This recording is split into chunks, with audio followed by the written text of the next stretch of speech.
Does it even count as summer if Wilfried Zaha isn't agitating to leave Crystal Palace for somewhere with a little bit more prestige and prominence? The opening weeks of the season are like an enormous shop window for the winger to illustrate his class, and this year has been no exception. Zaha started 2020-21 with a clinical volley to settle Palace's Premier League opener against Southampton last Saturday, and once again enters the limelight at Old Trafford on Saturday. The fact Zaha will come up against Manchester United, where he endured a painful couple of years between 2013 and 2015, should be irrelevant really.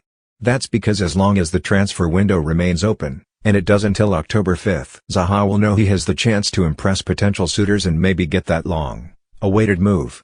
But what better way to remind everybody of your class than by scoring or at least playing well away to United?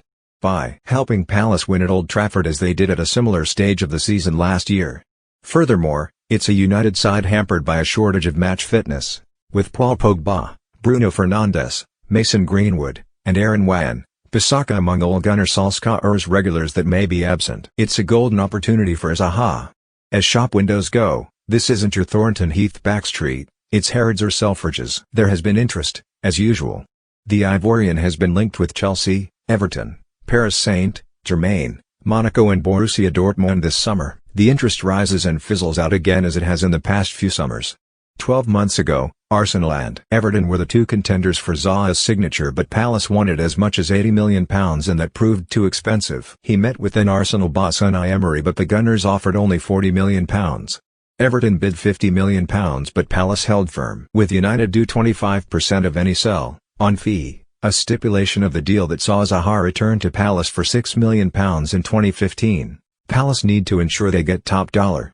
But with Covid ravaging football finances, that £80 million asking price would almost certainly be less this summer, but it will take some sparkling Zaha performances in Palace's next 3 games, intriguingly against United, Everton and Chelsea, to reignite interest.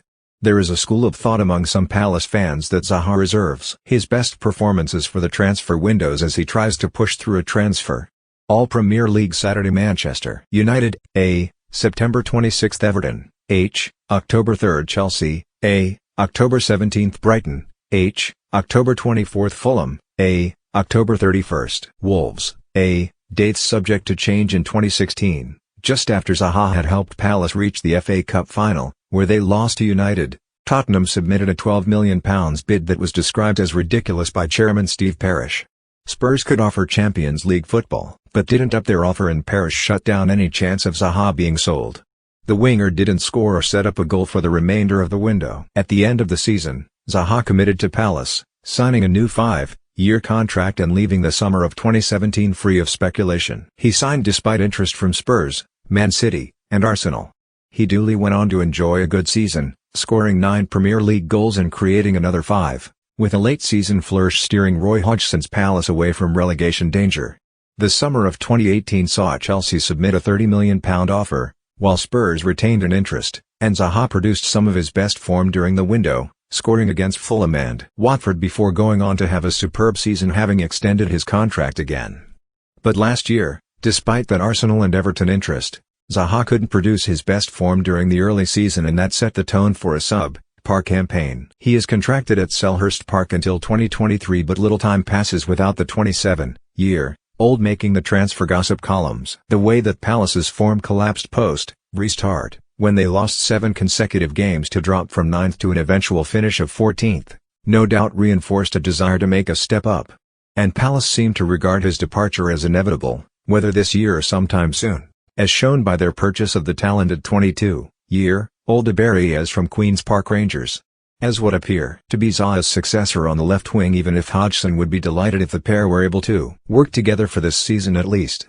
But there is no denying that Palace's trip to Old Trafford allows Zaha the perfect opportunity to show his suitors why they need to bid for him. Visits to Old Trafford no doubt stir all kinds of emotions for Zaha, but getting one over his former club could have positive implications well beyond the 90 minutes on Saturday.